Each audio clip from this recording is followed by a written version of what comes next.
एक पोते पर लगा अपनी ही दादी की जान लेने का आरोप। क्या पंकज और आयुष हो जाएंगे अपने इरादों में कामयाब? क्या रोहित मारवा की कुर्सी पर मंडरा रहा था खतरा? और क्या अनिका बना पाएगी आर्यन को अपनी फैमिली का हिस्सा? जमीन पर गिरी दवाइयों को देखकर शीला मासी ने अनिका से पूछा, क्या तुम आयुर्वेद के बारे में कुछ जानती हो? बस यही कुछ आई ड्रॉप्स हैं और आंखों के लिए कुछ दवाइयाँ हैं जो मैं नानी माँ को देना चाहती हूँ। इसका मतलब ये हुआ तुम भी अपनी माँ की तरह आयुर्वेद जानती हो?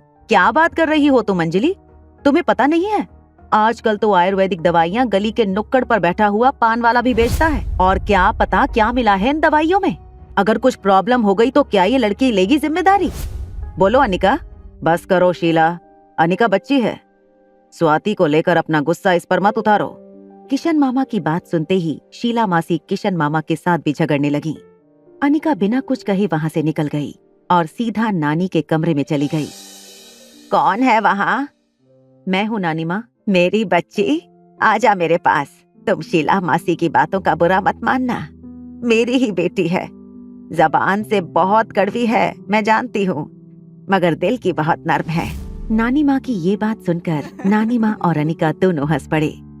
अनिका ने अपने हाथ में पकड़ी आई ड्रॉप्स और टैबलेट की शीशी नानी माँ के बेड के बगल में रखे साइड टेबल पर रखी। नानी माँ, ये जड़ी बूटियों से बनी कुछ दवाइयाँ हैं जो आपको लेनी है। कुछ आई ड्रॉप्स हैं जो आपको आंखों में डालने हैं। अनिका का दिल रखने के लिए उसकी हाँ में हाँ मिलाते हुए नानी माँ ने अनिका के सारे इंस्ट्रक्शन सुन लिए। नानी माँ को सब कुछ समझाने के बाद अनिका उनके कमरे से चली गई। अनिका के जाने के बाद अंजलि मामी नानी के कमरे में आई। नानी माँ का जूस टेबल पर रखते ही अंजलि मामी का ध्यान पास पड़ी दवाइयों पर गया। मम्मी जी, ये दवाइयाँ आपको अनिका ने दी हैं? हाँ, उसी ने दी हैं।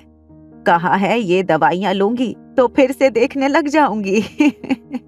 एक काम करो, जाकर तुम खुद ही अनिका से बात करो, उससे पूछ लो ये सेफ है या नहीं। मम्मी जी, आप तो जानती हैं शीला ने जिस तरह अनिका से बात की है, अब अगर मैं अनिका को ऐसा कोई सवाल करूंगी, हो सकता है उसे हमारी ये बात अच्छी ना लगे। मैं एक काम करती हूँ, कल श्वेता को पूछती हूँ, वो आयुर्वेदिक साइंस की पढ़ाई कर रही है, उसे जरूर मालूम होगा इन दवाइयों के बारे में। संडे सुबह बलवीर सर की एकेडमी से दोनों बच्चों ने फिर से अदला बदली कर ली थी। कार में मल्होत्रा हाउस वापस जाते वक्त रिया ने अनिका से पूछा, मम्मा, क्या तुम आर्यन को आज अकेला ही छोड़ दोगी? आर्यन भोला है, अनजान लोगों से डरता है। अगर आज पूरे मारवा फैमिली के सामने किसी ने उसे कुछ कह दिया, जैसे मैं तुम्हारी मम्मा हूँ, आर्यन की भी मॉम हूँ, और अपने बेटे को झूठे एलिगेशंस में फंसते हुए तो मैं भी नहीं देख सकती। रिया को अंजलि मामी के पास छोड़कर अनिका लाइफ केयर हॉस्पिटल पहुंची। दादी माँ के कमरे के बाहर लगभग पूरा का पूरा मारवा खानदान इकट्ठा हुआ था। उनके सामने खड़े होकर पंकज मारवा चिल्ला चिल्ला कर अपनी बात रख रहे थे।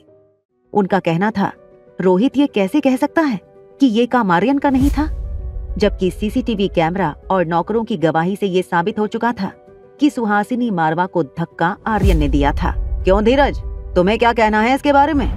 देखिए, मेरे ख्याल में रोहित के दादाजी ने जो फैसला लिया है वही सही है।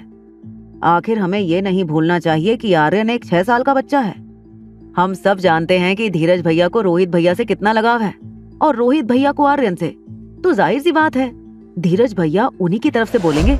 देखो धीरज, तुम्हारे दादाजी ने फैमिली और बिजनेस दोनों को बराबर का इम्पोर्टेंस दिया है और वो चाहते हैं कि जो कोई भी फैमिली मेंबर बिजनेस और परिवार दोनों को जोड़कर आगे बढ़े वही फैमिली का हेड बनेगा। देखो चाचा जी, दादी बस कुछ ही दिनों में होश में आ जाएं, तब हमें इस बात का फैसला, और अगर माँ कभी जाग ही नहीं पाई तो क्या हम इस मैटर को यहीं क्लोज कर देंगे? डॉक्टर भी ऐसी चुनी गई जिसे हम में से किसी ने पहले कभी नहीं देखा, और अब माँ की सर्जरी को 4 दिन बीत चुके हैं मगर अब तक वो होश में नहीं आई। इसका एक ही मतलब निकलता है कि एक बाप अपने पागल बेटे को बचाने के लिए अपनी दादी की बलि देना चाहता है। पंकज चाचा की ये बात सुनकर पूरे हॉल में अचानक लोग एक साथ आपस में बातें करने लगे।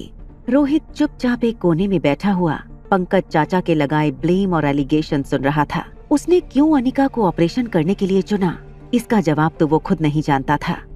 बस उसे यकीन था कि अनिका ने कहा था कि ठीक 4 दिन बाद दादी माँ को होश आ जाएगा। रोहित, कुछ ही देर में बड़े बड़े पॉलिटिशियंस और मीडिया वाले भी यहाँ पहुँचने वाले हैं। तुम्हें आज पूरी दुनिया के सामने ये बताना होगा कि आखिर क्यों तुमने बिना किसी फैमिली मेंबर की इजाजत लिए माँ को इतने बड़े खतरे में क्यों डाला है।